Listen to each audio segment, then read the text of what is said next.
Assalamualaikum warahmatullahi wabarakatuh.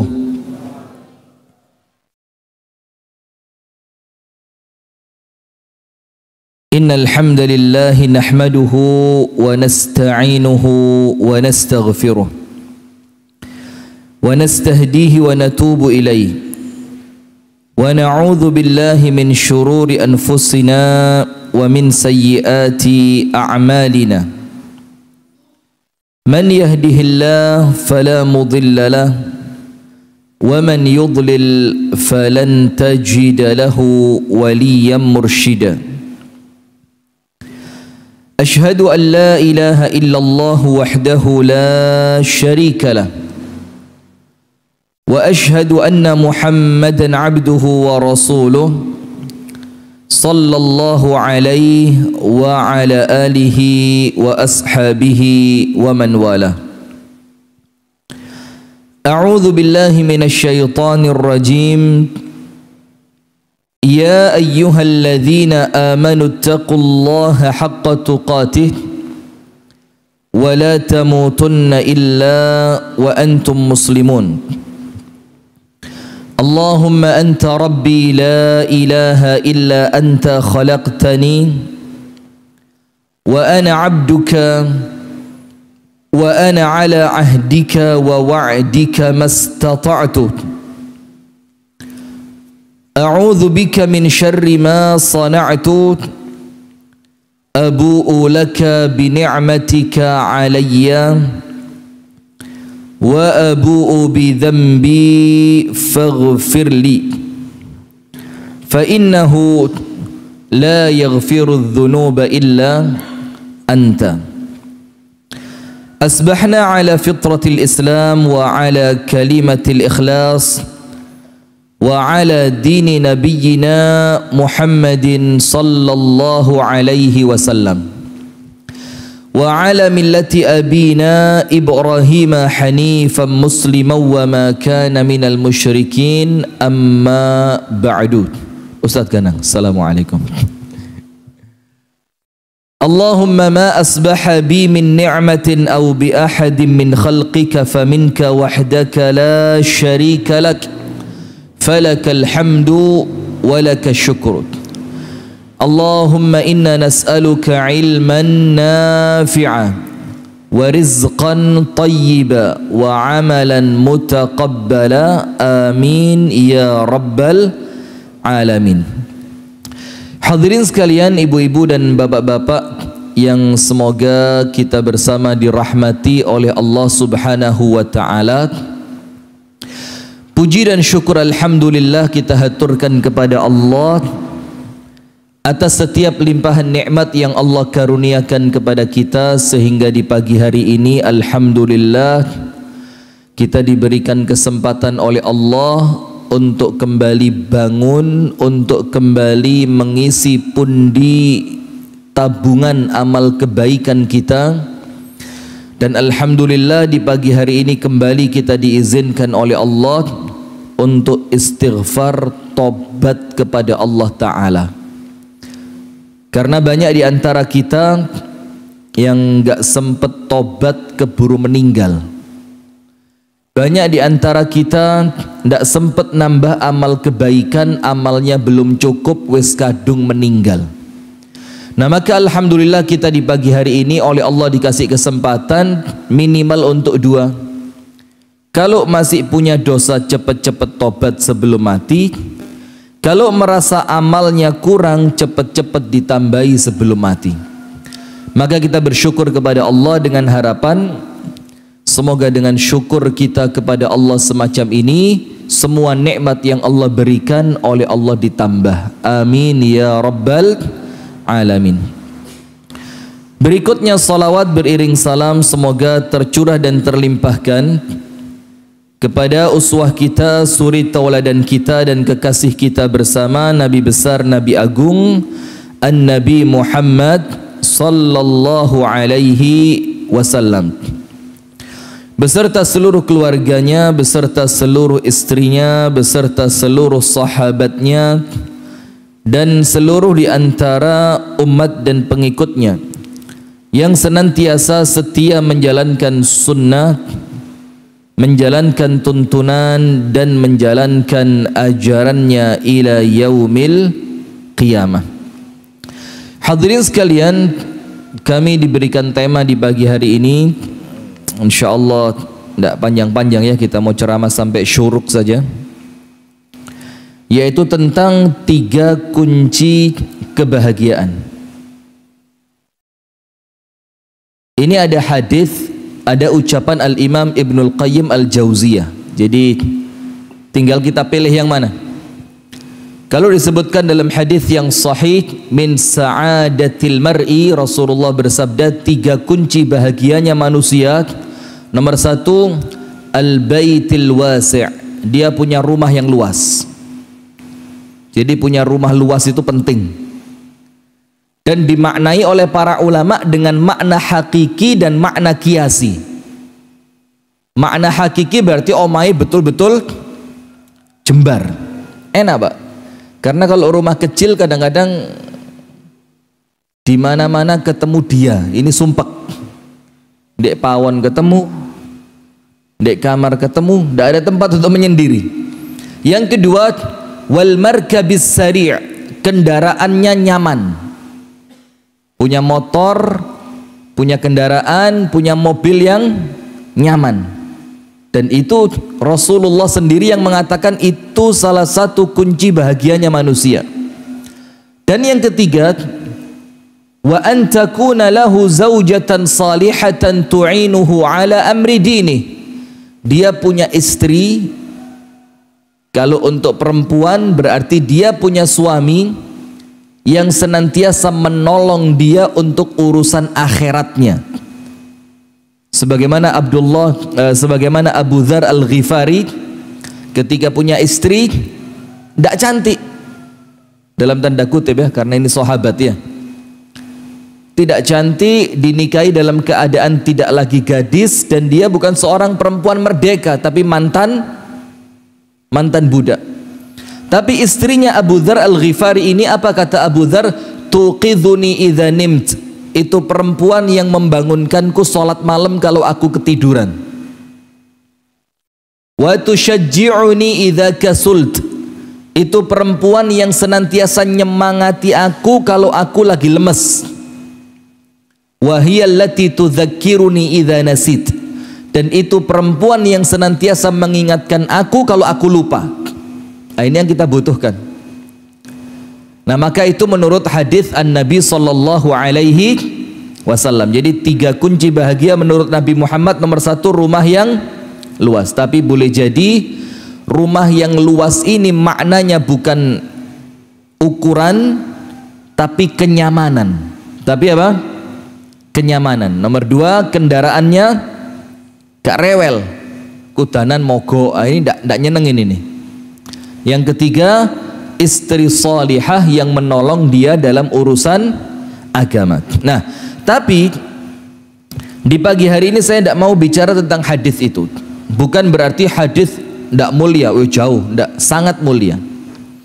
Tapi ada ucapan Al-Imam Ibnul Qayyim Al-Jauziyah di dalam kitabnya Al-Wabil Sayyib, dan disebutkan pula oleh Syekh Muhammad At-Tamimi di dalam kitabnya Al-Qawaid Al-Arba' atau Thalathat Usul. Itu beliau bilang dari ucapan Al-Imam Ibnul Qayyim Al-Jauziyah, min sa'adatil mar'i thalatha, di antara kunci bahagianya manusia itu ada 3. Jadi panjenengan kalau pengen bahagia sing telu ini panjenengan cekeli. Min sa'adatil mar'i thalathatu umur, yang bikin manusia itu bahagia ada 3. Nomor 1, beliau rahimahullahu ta'ala mengatakan, idza un'ima alaihi syakar, yaitu orang yang setiap dapat nikmat dia bersyukur. Idza un'ima alaihi syakar, kalau dapat nikmat syukur. Yang kedua, wa idza btuliya sabar, kalau diuji, dikasih musibah, orangnya kuat sabar. Yang ketiga, wa idza aznab, kalau dia berdosa, yo jenenge menungso ya. Kalau dia berdosa, wa idza aznaba istaghfar, dia istighfar kepada Allah, dia minta ampun kepada Allah. Nah, tiga ini yang mau kita bahas di pagi hari ini. Kalau dapat nikmat, syukur. Kalau dapat musibah, sabar. Kalau dia melakukan dosa, cepat-cepat istighfar. Nah, sebelum kita mulai saya tak minum dulu. Nggak tahu sesuai request apa ndak ini. Jangan keras-keras ketawanya, konangan. Bismillah. Nah, hadirin sekalian begini. Semua orang kalau hidup di dunia ini mau ditanya mau cari apa sih? Semuanya cari bahagia. Cuma terkadang cara untuk dia bahagia itu yang bikin dia malah sengsara. Jadi semua orang mulai ketar-ketir ya, mau saya minum takut ya. Bismillah. Nampaknya sesuai, cuma kurang kental didik.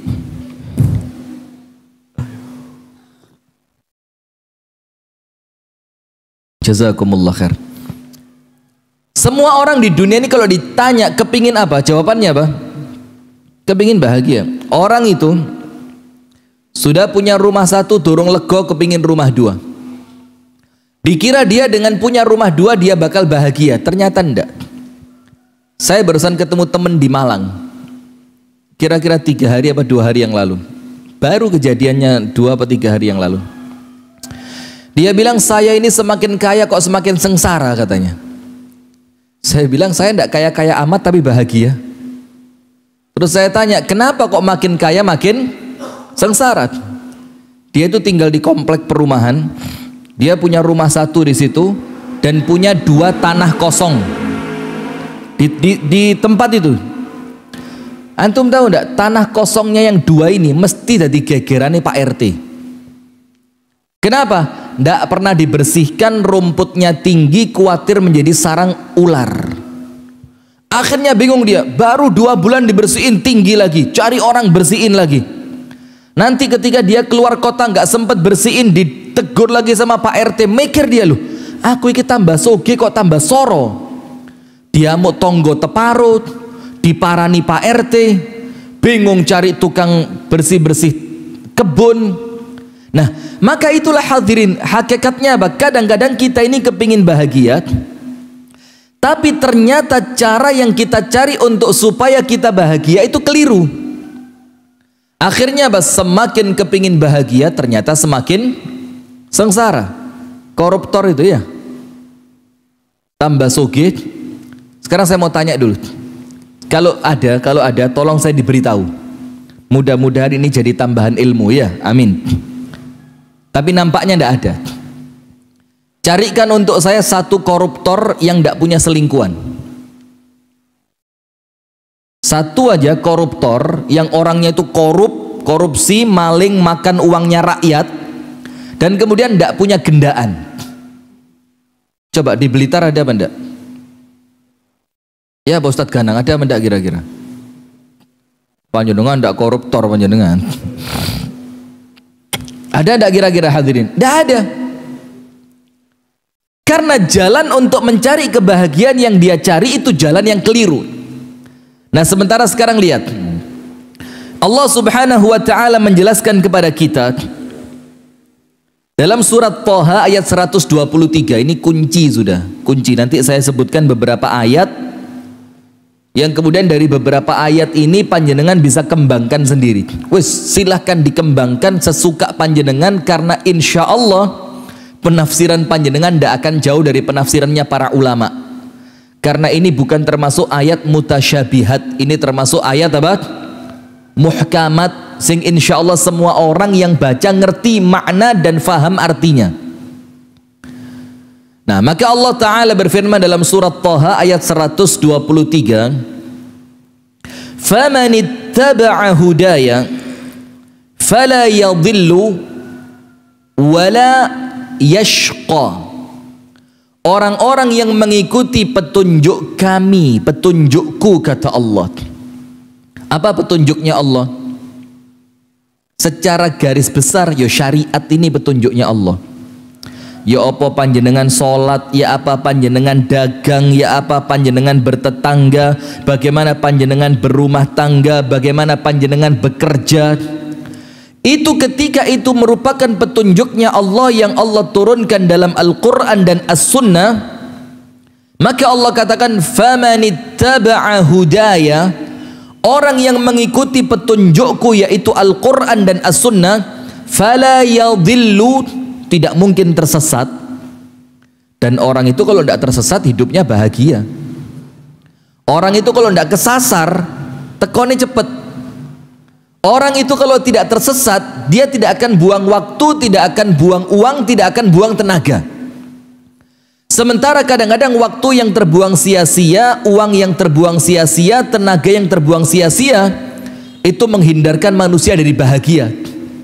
Bingung, kaget dia, waduh kadung metu duit gak oleh apa-apa, waduh kadung kesel gak dapat apa-apa, waduh ternyata sudah terlanjur jalan jauh, ternyata jalan saya apa? Salah. Nah maka Allah bilang kalau tidak ingin tersesat, ikuti petunjuknya siapa? Allah. Maka Rasulullah bersabda yang panjenengan semua sudah tahu, aku tinggalkan untuk kalian dua perkara, kalau kalian pegang erat dua perkara ini, kalian tidak akan sesat selamanya. Yang pertama Al-Quran, dan yang kedua sunnah Nabi besar Muhammad sallallahu alaihi wasallam. Nah, kemudian Allah bilang apa? Ya Allah, kalau aku mengikuti petunjukmu ya Allah, maka ibu-ibu nggak usah ngikutin artis, Bu ya. Mana ibu-ibu? Nggak kelihatan. Bu. Oh, di sana. Ini bukan ibu, Mbak ini ya. Mbak apa, Adik? Maka kalau panjenengan kepingin selamat hidupnya di dunia, nggak usah ngikut artis, bahkan afwan, nggak usah ngikut ustadz. Kadang-kadang ustadz itu gak kena. Ada ustadz ngemplang uang bisnis, ada apa enggak? Ada ustadz kawin lari, ada apa enggak? Macam-macam. Karena Allah enggak nyuruh kita ngikutin ustadz, Allah nyuruh kita ngikutin Al-Quran dan As-Sunnah. Maka Allah bilang setelah kita tidak akan tersesat, Allah bilang apa? Wala yashqa, dan hidupnya tidak akan sengsara. Nah sekarang saya mau lihat yang ngomong ketika panjenengan mengikuti petunjuknya Allah maka panjenengan tidak akan sengsara. Ini yang ngomong siapa? Allah. Sementara kita semuanya tahu Allah itu ketika berbicara tidak mungkin dusta, ketika berjanji tidak mungkin mengingkari. Berarti orang yang kepingin betul-betul bahagia, tidak ada cara lain untuk dia, apalagi sampai mengekor di balik dunia. Anda lihat orang-orang kaya-kaya, na'udzubillah min syarri dzalik. Saya mau tak cerita nih. Saya tidak mau sebut tempat, tidak mau sebut tokoh, karena kalau live ini memang bahaya sekarang. Ini cerita kami dengerin langsung. Jadi ketika diundang ke rumahnya orang kaya banget, wis top sugih, top, bahkan punya jet pribadi. Sudah diundang ke rumahnya gitu, ada santunan yatim piatu, kemudian ada tausiah segala macam. Kita itu eker-ekeran di rumahnya dia. Sip. Omai gede, montori akeh, sodakoi gak mandek, gitu kan? Sudah, hari itu kita pulang. Takjub luar biasa. Yo, bahaya memang. Sering kumpul wong sugih itu bahaya. Serius ini. Itulah kenapa salah satu ciri khasnya Rasulullah Sallallahu Alaihi Wasallam itu pengikutnya minad du'afa. Pengikutnya itu orang-orang yang lemah.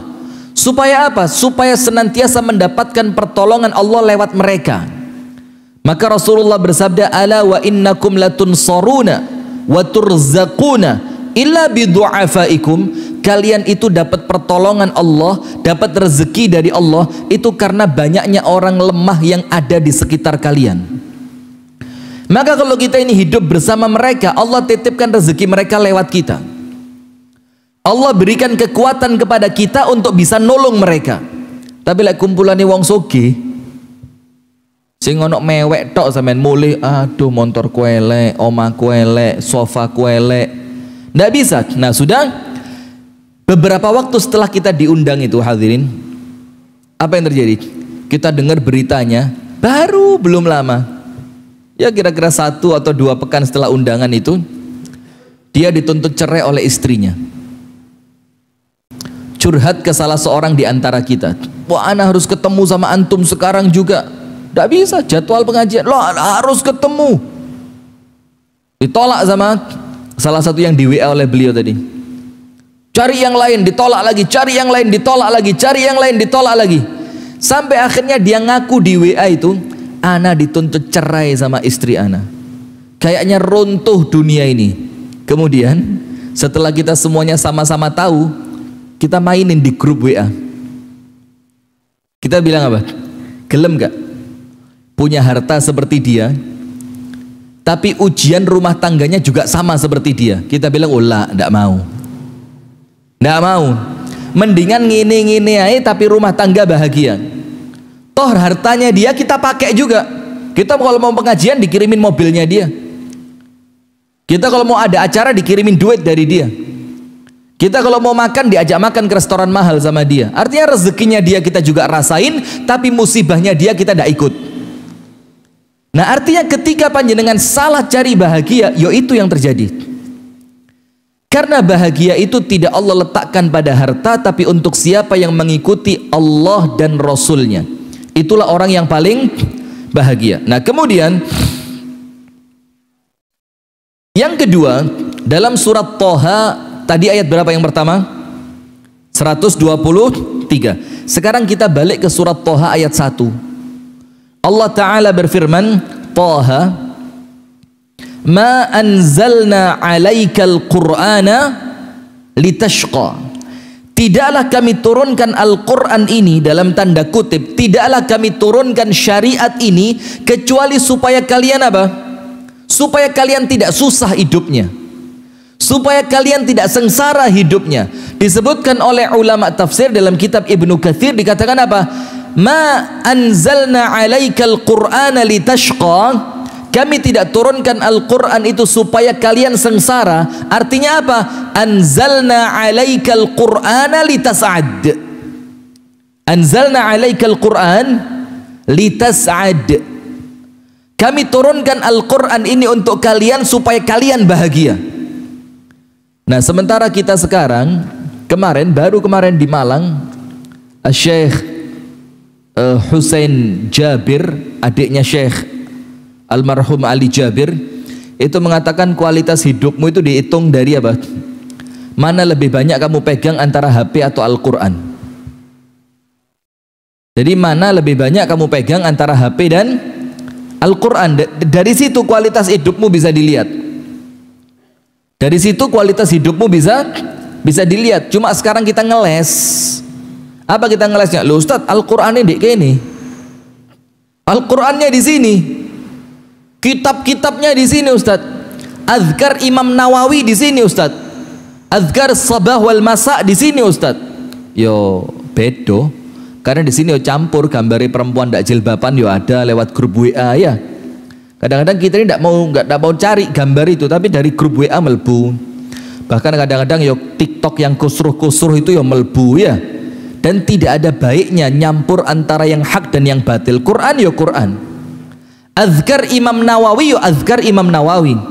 Zikir pagi petang yo zikir pagi petang. Kalau bisa jangan dicampur-campur. Maka Allah katakan, kami turunkan Al-Quran itu kepada kalian supaya kalian bahagia.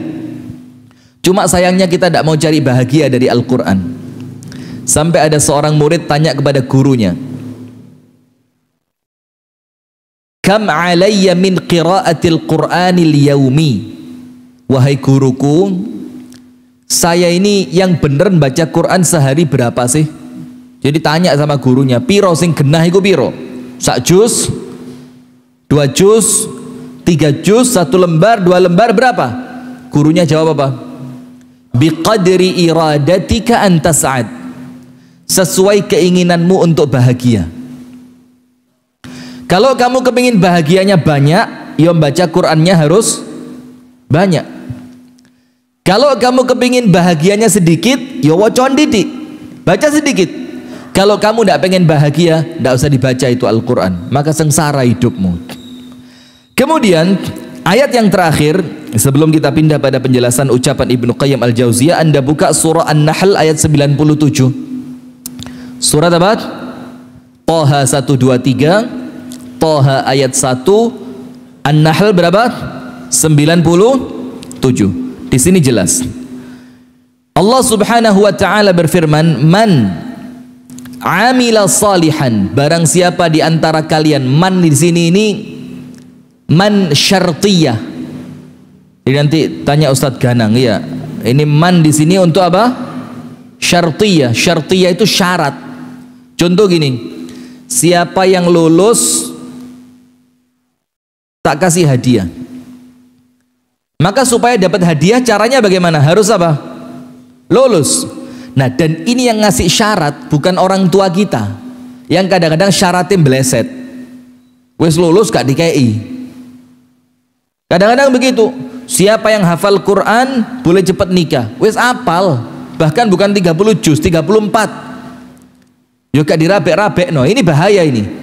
Sementara ini yang memberi syarat bukan manusia tapi siapa?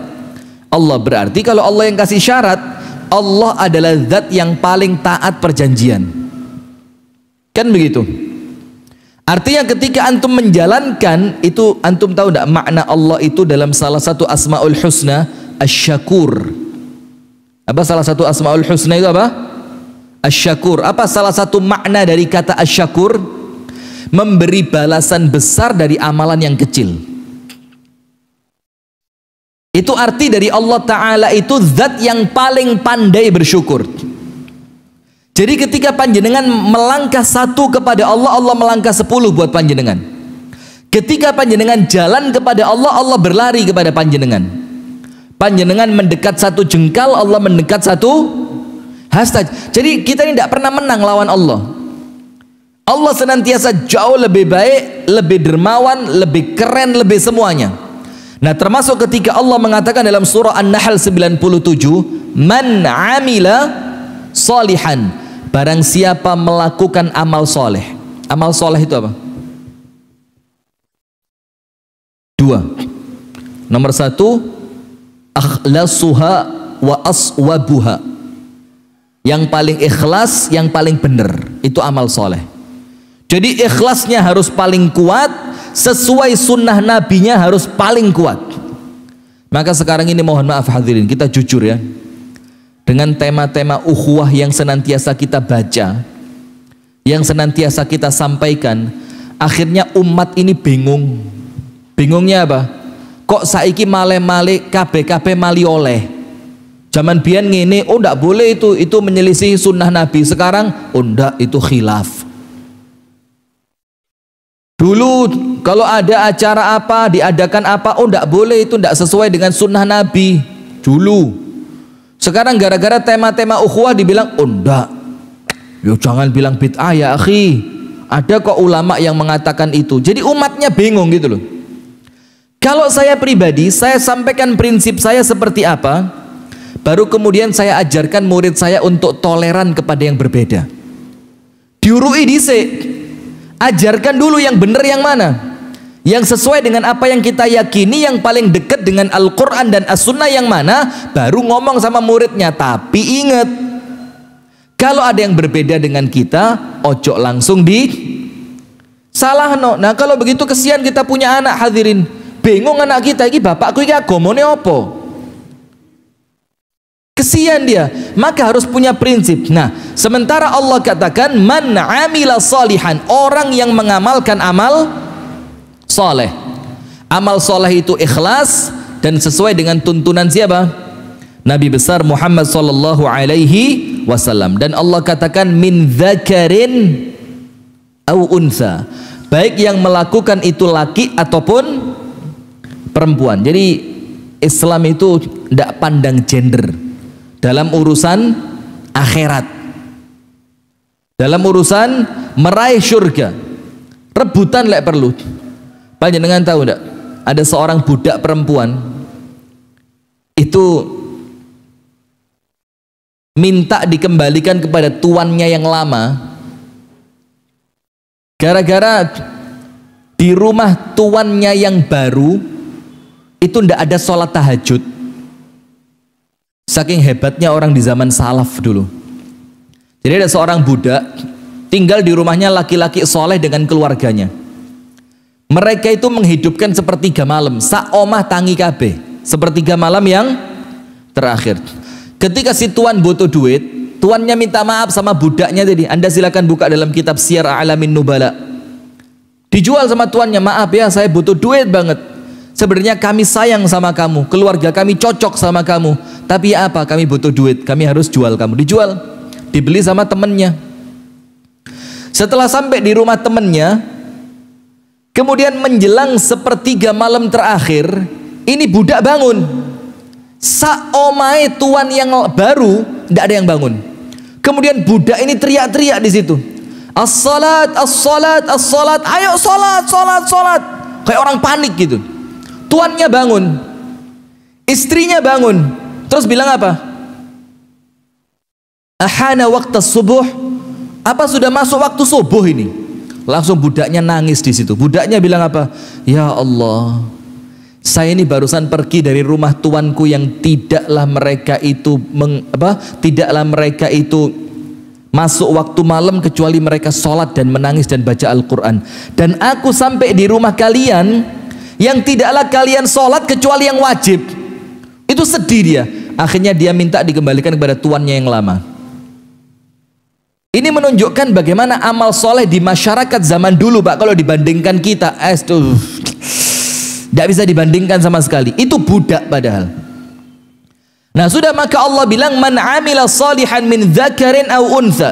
Pokok lanang ataupun wedok yang kegiatannya itu amal soleh terus, pagi amal soleh, menjelang siang amal soleh, siang amal soleh, menjelang sore amal soleh, sore amal soleh, sampai tidur amal soleh terus isinya, maka orang itu apa Allah jaminkan untuk dia?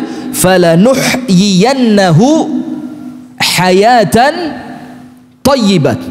Pasti kata Allah. Fala, la di depannya lam litaukid. Kemudian fi'ilnya fi'il mudhari, artinya untuk sekarang, terus, dan sampai yang akan datang.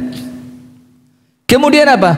Falanuhyiyanna, nun yang ditasydid itu untuk taukid. Taukid itu artinya penegasan dan penguatan makna.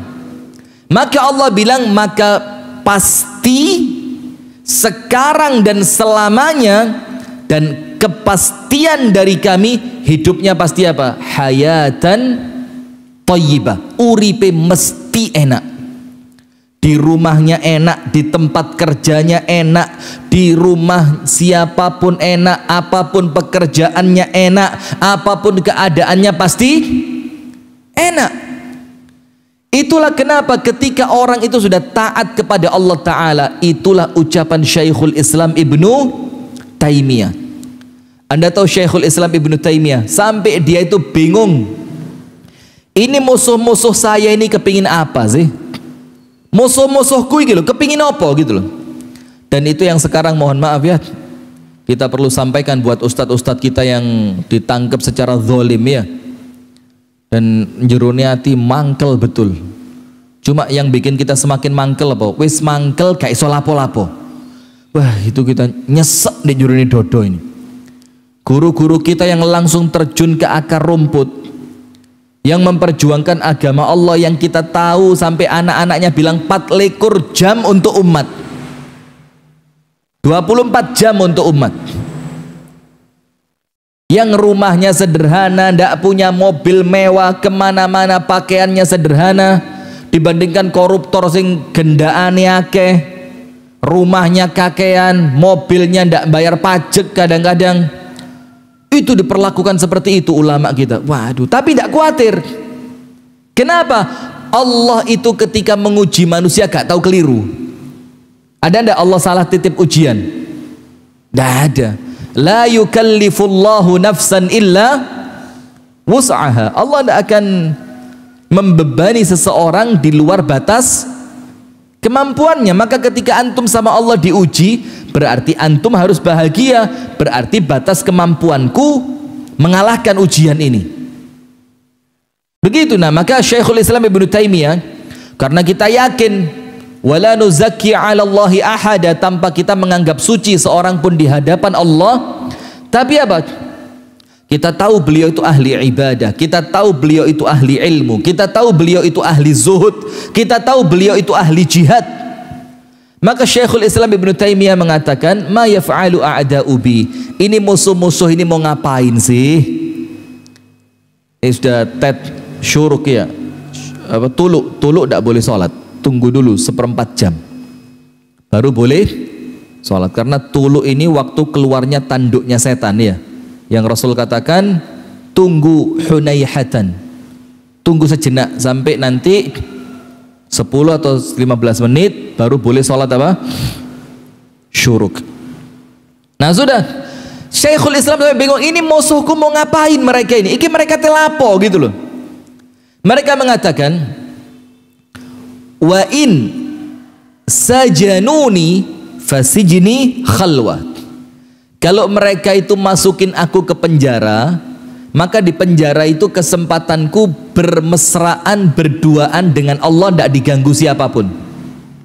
Lihat, tidak apa-apa, karena anda itu bahagia bukan di mana tempat, bukan dengan siapa, tapi ketika anda di situ membersamakan Allah di setiap gerak-gerik anda, maka anda pasti bahagia. Tahu Rasulullah bersama Abu Bakar di gua apa? Thur apa Hira? Gua Thur, ketika dikejar-kejar oleh orang-orang kafir Quraisy. Gua Hira itu yang turunnya wahyu itu ya. Kalau gua Thur yang Rasulullah sembunyi ketika mau hijrah ke Madinah. Rasulullah tidak panik hadirin, yang panik Abu Bakar. Maka Rasulullah tanya sama Abu Bakar, ya Abu Bakrin, wahai Abu Bakar, ma dhannuka, apa yang kamu bayangkan, fitnaini, ketika ada dua orang, Allahu thalithuhuma, kemudian Allah menjadi yang ketiga di antara dua orang ini. Apa kata Abu Bakar? Yo aman ya Rasul, ya wes, yo itu kita, kata Rasulullah. Kita ini berdua, Allah jadi yang ketiga, maka pasti aman. Maka turunlah ayat Al-Quran, la tahzan innallaha ma'ana, jangan sedih, Allah bersama kami. Maka orang yang senantiasa membersamakan Allah di setiap langkahnya tidak akan pernah sedih. Ala inna awliya Allah la khawfun alaihim wa lahum yahzanun alladzina amanu wa kanu yattaqun. Ketahuilah, kata Allah, orang-orang yang menjadi kekasihnya Allah, salah satu di antara kriteria kekasihnya Allah itu yang tidak pernah meninggalkan Allah dimanapun berada. Inna salati wa nusuki wa mahyaya wa mamati lillahi rabbil alamin. Itu salah satu kriteria walinya Allah. Apa yang Allah janjikan untuk walinya Allah? La khaufun alaihim, tidak pernah takut, walahum yahzanun, tidak pernah sedih. Siapa mereka? Alladzina amanu, orang yang imannya kokoh, tidak kecampuran syirik. Maka tidak ada wali syirik, itu tidak ada. Wali kok nang Gunung Kawi itu tidak ada, kecuali untuk dakwah di sana. Wa kanu yattaqun, dan takwanya, ibadahnya kuat. Tidak ada wali kok gak sholat. Panjenengan tahu sekarang ada orang-orang tidak sholat dianggap wali. Tidak tahu di Blitar, mudah-mudahan tidak ada. Panjenengan tahu Nabi Muhammad wali bukan? Ndukure wali. Ini walinya aulia ya Nabi Muhammad ini. Sholat tahajud sikile abu. Ini yang Nabi. Lo mosok wali oleh gak sholat? Aduh, kadang-kadang kita ini kenemenen. Kadang-kadang kita ini apa? Keterlaluan. Nah, maka Ibnu Taimiyah mengatakan, ketika mereka memenjarakan aku, ini kesempatanku berduaan dengan Allah. Enak wis. Anda tahu Ustadz Farid Uqbah kemarin dipenjarakan sudah kira-kira 7 atau 8 hari ini ya. Itu beliau bilang sudah khatam Quran hampir 3 kali. per 3 hari khatam sekali, sedino maca 10 juz. Ketika beliau bilang ketika aku di luar tidak bisa, sibuk ngelayani orang, sibuk ceramah, sibuk konsolidasi organisasi segala macam. Sekarang masuk penjara hampir 8 hari, hampir khatam 3 kali. Itu pilihannya Allah, tapi ojo njaluk di penjara, yo konyol. Oleh ngono aku tak di penjarai. Lu jangan. Tidak ada hidup lebih nikmat kecuali hidup yang merdeka, betul? Nah, sudah, kalau mereka penjarakan aku, maka penjara itu apa? Khalwah, tempatku berduaan dengan Allah. Wa in taraduni fatardi siyaha. Kalau mereka mengusirku dari kampung, mereka mengasingkanku ke tempat yang lain, fatardi siyaha, maka pengasingan itu adalah rekreasi. Datang ke tempat yang baru, ketemu orang baru, lihat pemandangan baru, rekreasi, gak usah ruwet. Apa ruwet-ruwet? Wa in qataluni, kalau mereka mau bunuh aku, faqatli syahadah, silahkan. Maka insya Allah kematian di jalan Allah adalah kematian yang syahid. Terus orang-orang bingung, Ibnu Taimiyah kok bisa begitu? Gak bingung belas suripe, bahagia terus. Apa kata beliau? Fa inna jannati wa bustani fi qalbi wa hiya ma'i aina ma ruhtu. Karena taman indah dan surgaku itu di dalam hatiku, maka kemanapun aku pergi, dia mesti bersamaku. Jadi bahagianya dia bukan karena mobilnya hilang sedih, enggak, di sini bahagianya. Maka kemanapun aku pergi, bahagia itu mengikuti aku. Kenapa? Karena dia senantiasa bersama siapa?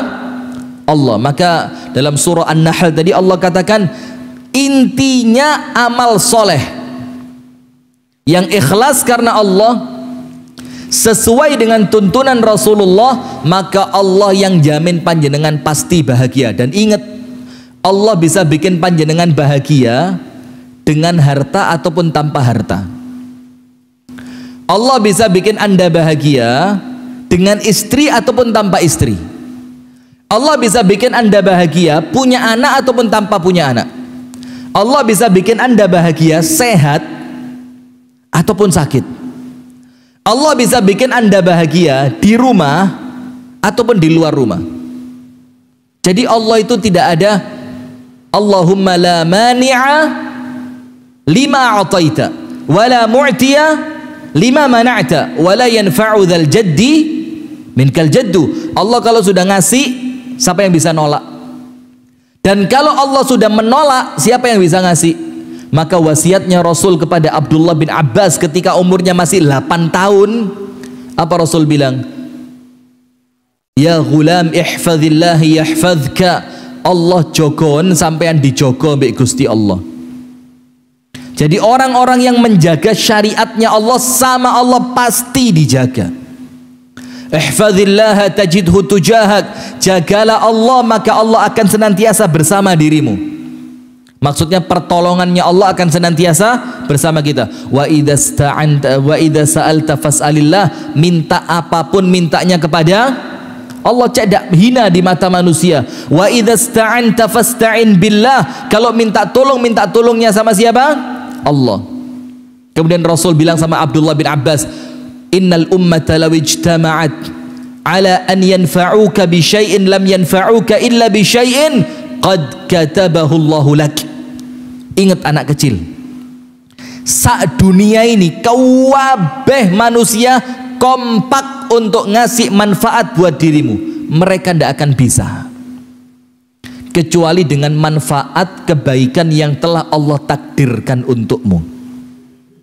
Dan sebaliknya, wa in ijtama'at ala ay yadhurruka bi syai'in lam yadhurruka illa bi syai'in qad katabahu Allahu 'alaik. Kalau mereka kompak mau membunuh kamu, sak dunia loh ini, bukan sak Indonesia, sak dunia kompak mau bunuh Anda, mereka tidak akan bisa kecuali atas takdirnya Allah. Rufi'atil aqlam wa jaffatis suhuf. Penanya diangkat, kertasnya kering. Itu takdir sudah. Sampai Asy-Syaikh Al-Mutawalli Asy-Sya'rawi mengatakan, ini keren banget. Saya itu walaupun banyak orang tidak suka sama saya, tapi saya tenang, katanya. Kata siapa? Syekh Mutawalli Asy-Sya'rawi. Beliau bilang, Walaupun yang musuhin saya itu presiden, karena beliau hidup di zaman presiden siapa? Presiden siapa? Jamal Abdul Nasir. Itu yang dibilang zalim luar biasa gitu. Bilang saya tidak takut. Kenapa? Karena yang mampu mereka lakukan terhadap saya paling banter hanya melaksanakan takdirnya Allah untuk saya. Ya wes ikut yang mereka bisa lakukan. Nah sekarang hadirin, kita lihat sekarang. Berarti kalau anda ingin bahagia, cekelan telu.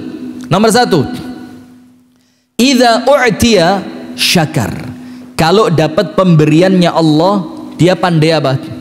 Syukur. Maka para ulama mengatakan syukur itu apa sih? Muthbitun ni'am. Syukur itu apa? Muthbitun ni'am. Apa muthbitun ni'am? Menjadikan nikmat itu langgeng gak pergi dari panjenengan. Itu syukur. Panjenengan tahu dalam hadis yang sahih, suatu hari Rasulullah masuk ke rumahnya Ibunda Aisyah. Ternyata di rumah itu ada potongan roti yang terjatuh di lantai. Oleh Rasulullah sallallahu alaihi wasallam diambil, kemudian dibersihkan lalu dimakan. Terus Rasul bilang apa? Ya Aisyah, inna ni'am in farrat qallama ta'ud. Aisyah, nikmat itu kalau tidak disyukuri dia bakal pergi, dan kalau dia sudah pergi dia tidak mungkin kembali. Maka hati-hati. Orang itu kalau kepingin nikmatnya ndak hilang-hilang dari dia, nikmat bahagianya rumah tangga, sik kroso gak lewes rumah tangga 6 tahun. Sik kroso ndak? Kadang-kadang ndak, hambar sudah. Kenapa? Karena anda lupa mensyukuri di tahun-tahun pertama. Anda lupa mensyukuri waktu bulan madu. Akhirnya nikmatnya cepat hilang. Nah maka biar nikmatnya kembali bagaimana? Rabio maneh. Syukuri. Betul enggak? Ustadz Kanang, betul Ustadz? Hah? Betul apa enggak kira-kira? Mbak, betul Mbak? Ini toy. Nah kenapa nikmat rumah tangga itu hilang? Karena apa? Karena di awal-awal dulu waktu bahagia-bahagianya kita lupa sama Allah. Sementara Allah itu tidak senang dilupain. Betul apa enggak? Kita lupa sama Allah di awal-awal ketika Allah kasih nikmat dulu. Sementara Allah itu cemburu. Loh, ya apa? Yang ngasih nikmat aku, laku aku malah dilupakan sama Allah. Nikmatnya dicabut, cek kembali, ingat kepada Allah. Coba ketika anda dapat nikmat, anda tidak lupa sama Allah, terus sama Allah dikasih. Wong tak kasih tidak lupa kok. Pentingnya nikmat itu dicabut kan supaya panjenengan balik kepada Allah. Iya ndak? Dulu sehat walafiat, ndak tahu nang masjid. Saya mulai tungketan nang masjid. Ya ndak apa-apa. Kenapa? Sehat anda dicabut supaya anda dekat kepada Allah. Tapi kalau anda bisa dekat kepada Allah tanpa nikmatnya dicabut sama Allah, tidak dicabut. Maka syukuri nikmat itu. Ada cerita begini hadirin, ada cerita yang mungkin kita ini lalai dari nikmat yang kita punya karena kita terlalu sibuk mikir apa yang tidak kita punya. Sampai para ulama bilang apa? Ushkuril mawjud ya'tikal mafqud. Syukuri yang kamu punya, Allah kasih apa yang kamu belum punya. Syukuri dulu yang kamu punya, openono sing wapi. Nanti Allah akan kasih buat anda apa yang sebelumnya anda belum punya. Ada seorang laki-laki terputus tangan kanan kirinya karena kecelakaan mulai kecil. Sudah, maka kemanapun dia pergi dia bawa asisten, karena anaknya orang kaya, bawa asisten. Ke pesta dia bawa asisten. Suatu hari ketika di acara pesta itu asistennya hilang.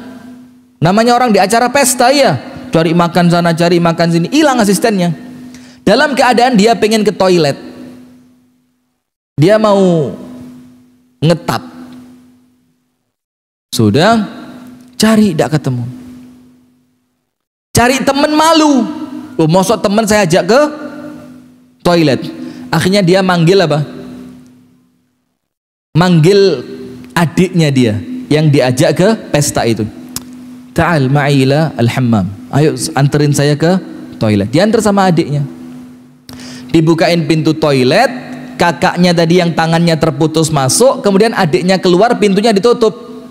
Apa kata kakaknya? Lah ma tatrukuni, jangan ditinggal saya, buka no bajuku, saya tidak bisa buka baju. Lihat, panjenengan buka baju ditolong orang apa sendirian?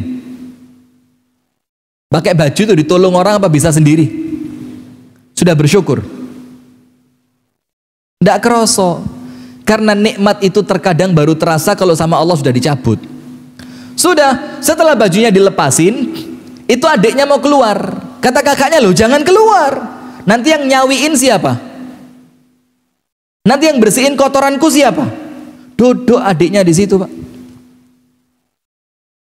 Setelah selesai, disiramkan itu kotorannya, dibersihkan, maaf ya, kemaluan belakangnya sama adiknya. Panjenengan cawi sendiri apa dicawiin orang lain? Sudah bersyukur? Hati-hati loh ya, kalau tidak disyukuri bisa jadi sama Allah dicabut loh ini. La in syakartum la azidannakum wa la in kafartum inna azabi lasyadid. Sudah, ketika selesai sama adiknya dipakein baju, kakaknya bilang apa? Wadhini, wudhukan aku, saya tidak bisa wudhu. Diwudhuin sama adiknya, subhanallah. Nah, kita bisa melakukan semua itu Pak, tanpa pertolongan orang lain, dan itu nikmat dari Allah. Nah, maka kalau kepingin hidup kita bahagia, dapat nikmat sekecil apapun, syukuri. Itu nomor satu. Nomor dua, wa idza betulia sabar. Lek kena ujian, sabar. Maka doa, Rabbana afrigh alaina sabra, minta sabar. Karena sabar itu Pak, ndak ono wong lahir moro-moro sabar, itu ndak ada, apalagi orang Blitar. Blitar ini kan apa? Blitar itu kan kesannya keras gitu ya, pemberani, gak pantang apa, pantang menyerah, pantang mundur, itu orang Blitar ini. Tidak ada orang lahir moro-moro sabar, itu tidak ada. Maka Rasul katakan apa? Man tasabbara sabbarahullah. Sopo wonge sing latihan sabar, minta sabar, ikhtiar untuk sabar, doa minta diberi sabar, maka Allah bikin jadi dia orang yang sabar. Tidak ada sabar itu moro-moro sabar, itu tidak ada. Latihan, doa, ikhtiar, itu sabar. Panjenengan tahu perempuan di zaman Rasulullah yang kena penyakit ayan, tahu pernah dengar hadisnya ya? Perempuan ini kena penyakit ayan, tidak ada laki-laki mau nikah sama dia. Apa yang terjadi hadirin? Datang sama Rasulullah minta doain biar sembuh. Dan Rasulullah Shallallahu Alaihi Wasallam itu kalau umatnya atau sahabatnya minta itu sama Rasul tidak dikasih, tapi dikasih yang terbaik, yang lebih baik dari apa yang dia minta. Maka perempuan itu bilang, ya Rasulullah ini usra, ya Rasul, aku ini perempuan yang ayan, ma ahad yuzawwijni, tidak ada seorang pun mau nikah sama aku, sementara saya pengen punya anak, saya pengen punya suami, saya pengen punya rumah tangga.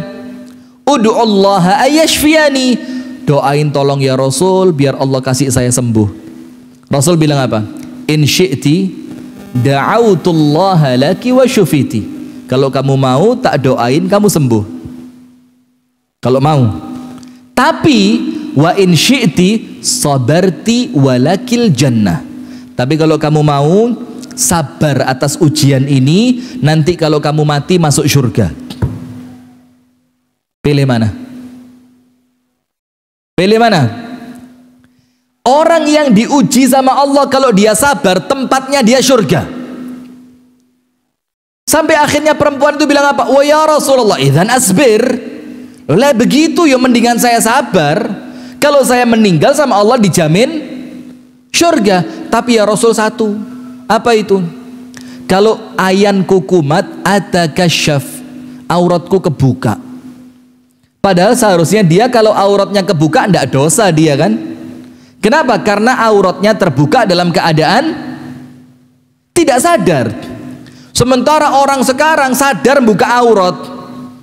Kita bilang neraka kok, oh, Ustaz kok neraka wae.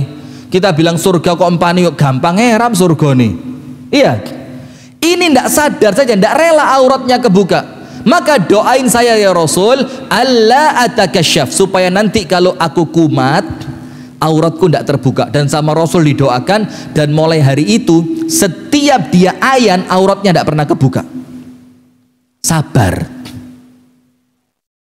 Panjenengan tahu tidak dalam hadis riwayat Al-Imam At-Tirmidzi dengan sanad yang hasan, nanti di hari kiamat itu hadirin, orang itu sama Allah dibagi dua, ahlul bala wa ahlul afiyah. Ahlul bala itu orang yang waktu di dunia penuh dengan ujian, namanya ahlul bala. Yang kedua ahlul afiyah, orang-orang yang waktu di dunia itu uripe enak terus kayak panjenengan ini, gak tahu soro blas, duwe ono gak tahu kalong, utang gak duwe, bojo nurut, anak-anak api, kerjaan lancar, awak sehat, ngono gak nambah bojo itu loh. Sudah ahlul afiyah. Sudah, ketika sampai di hari kiamat, apa yang terjadi? Allah kumpulkan mereka berdua, ahlul bala, ahlul afiyah.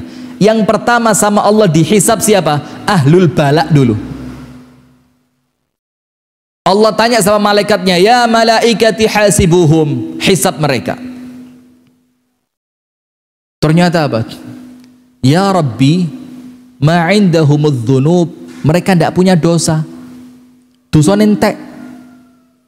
Allah lebih tahu, tapi Allah tanya sama malaikatnya, loh kok bisa dosanya habis?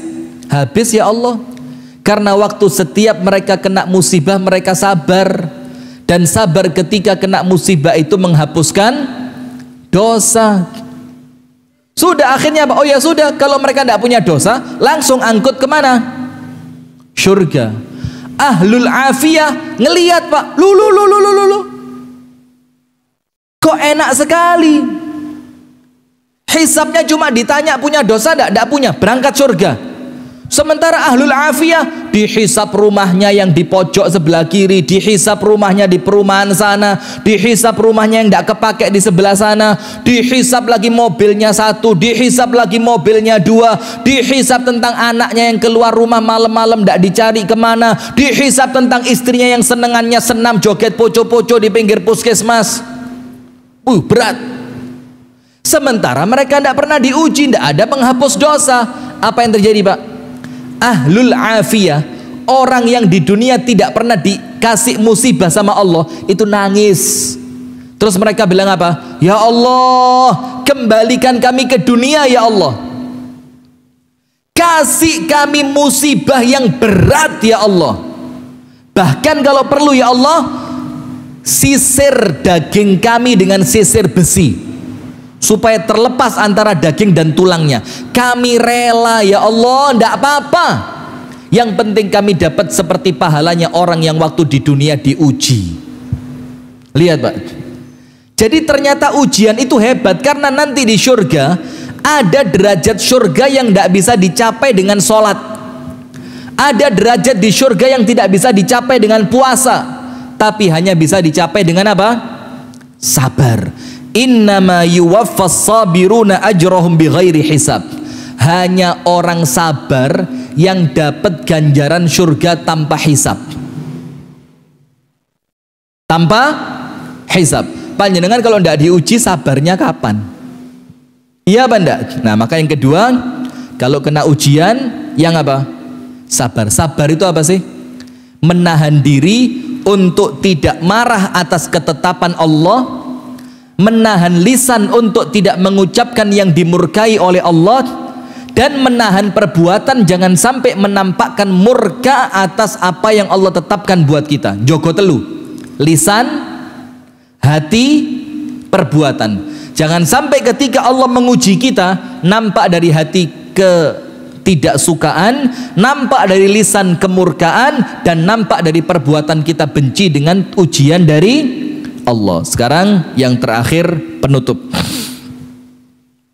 Wa idza adznab istaghfar. Wis telu iki poenak urip sampean. Pokok oleh nikmat syukurono, lek diuji sing sabar, lek nglakoni dosa cepet-cepet istighfar. Surga panjenengan. Insyaallah surga. Sekarang saya mau sebutkan satu hadis dari Rasulullah SAW. Ini hadis ekstrim banget, tapi enak, nyenengno. Apa Rasulullah bersabda? Lau annakum la tudznibuna, kalau kalian itu gak duwe dosa, sekiranya kalian tidak berbuat dosa. Ini loh, kalau panjenengan tidak punya dosa, Pak, la dzahaballahu bikum, panjenengan sama Allah dibuang, dibuang, disingkirkan sama Allah. Wala jaa biqaumin yudznibun, kemudian Allah akan gantikan kalian dengan suatu kaum yang lain, ciptaan yang lain, manusia yang lain, yang tugasnya mereka berbuat dosa. Oh ya Pak. Jadi dosa itu job desk kita, Pak. Ngerti job desk? Susah Blitar. Dosa itu tugas kita, Pak. Tapi ingat, tidak cuma berdosa. Setelah dia berdosa, dia beristighfar kepada Allah, kemudian Allah ampuni dia. Kan begitu? Nah, maka ketika Anda berbuat dosa, setan bikin Anda terpuruk. Setan bisi di sini. Alah wong kon koyo ngono kat sapa masjid sini-sini ra usah menisan ae. Apa ra isin nang masjid lek dosamu akeh. Nah, setan begitu. Tapi Allah itu bilang apa? Wahai hambaku, kalian berbuat dosa di siang dan malam, dan aku membuka tangan tobatku siang dan malam, minta maaflah kepadaku, aku ampuni kamu, kata Allah. Dan ada satu hadis yang bikin setan nangis ngis. Artinya pokok ojo sampai Anda itu putus asa dari istighfar, sebesar apapun dosa panjenengan. Sampai dikatakan apa? La kabirata ma'al istighfar wala saghirata ma'al israr. Tidak ada dosa besar kalau diiringi istighfar, dan tidak ada dosa kecil kalau dilakukan terus-menerus. Kalau besar diiringi istighfar, insya Allah diampuni sama Allah, bahkan dihilangkan. Kalau dosa kecil tapi dilakoni terus, lama-lama jadi besar. Sedikit-sedikit lama-lama menjadi bukit. Kan begitu. Nah, dalam hadis riwayat Al-Imam At-Tirmidzi dikatakan begini. Ya bna Adam, innaka ma da'autani wa rajautani ghafartu laka ala ma kana minka wala ubali. Manusia, kalau kamu itu mau berdoa saja, dongo, coba kamu mau doa dan kamu mau berharap rahmatku, kata Allah, apa yang terjadi? Ghafartu laka ala ma kana minka wala ubali. Dosamu sebelum ini kabeh semuanya tak ampuni dan aku tidak peduli, kata Allah. Dan tidak cukup sampai situ, dilanjutkan sama Allah. Ya bna Adam, lau balaghat dhunubuka ananas samai, kalau dosamu seluas langit, thumma astaghfartani, kamu istighfar satu kali untuk dosa seluas langit, apa Allah bilang? Ghafartulak, tak ampuni buat kamu. Ya apa? Ya bna Adam, wahai manusia, lau ataitani biqurabil ardi khataya, kalau kamu meninggal dunia bawa dosa seberat bumi. Seberat apa, Pak? Bumi. Gak karuan wis, gak iso ditimbang. Thumma laqitani lam tusyrik bi syai'an, kemudian ketika kamu meninggal kamu tidak pernah syirik. Apa kata Allah? Ataituka biqurabiha maghfiratan. Kalau kamu meninggal seperti itu, dosamu akeh, dosamu banyak, tapi tidak pernah syirik, Allah bilang apa? Aku datang kepadamu membawa seberat bumi sebagai ampunan. Berarti tidak boleh putus asa dari istighfar. Nah, ketika kita lakukan yang tiga ini, Pak, insya Allah menurut Al-Imam Ibnul Qayyim Al-Jauziyah, kita bakal senantiasa bahagia mulai dunia sampai akhirat. Nomor satu apa? Ketika mendapatkan nikmat jangan lupa syukur. Nomor dua, kalau dapat ujian jangan lupa sabar. Istri-istri nih, ibu-ibu ini, kadang-kadang ibu-ibu tuh sabarnya lebih susah dibanding laki-laki. Nomor tiga, kalau merasa diri berbuat dosa, jangan lupa cepat-cepat istighfar. Itu yang dapat kami sampaikan. Kurang lebihnya mohon maaf. Hadanallah wa iyyakum ajma'in. Subhanakallahumma wa bihamdika, asyhadu an la ilaha illa anta, astaghfiruka wa atubu ilaik. Semoga ada manfaatnya. Assalamualaikum warahmatullahi wabarakatuh.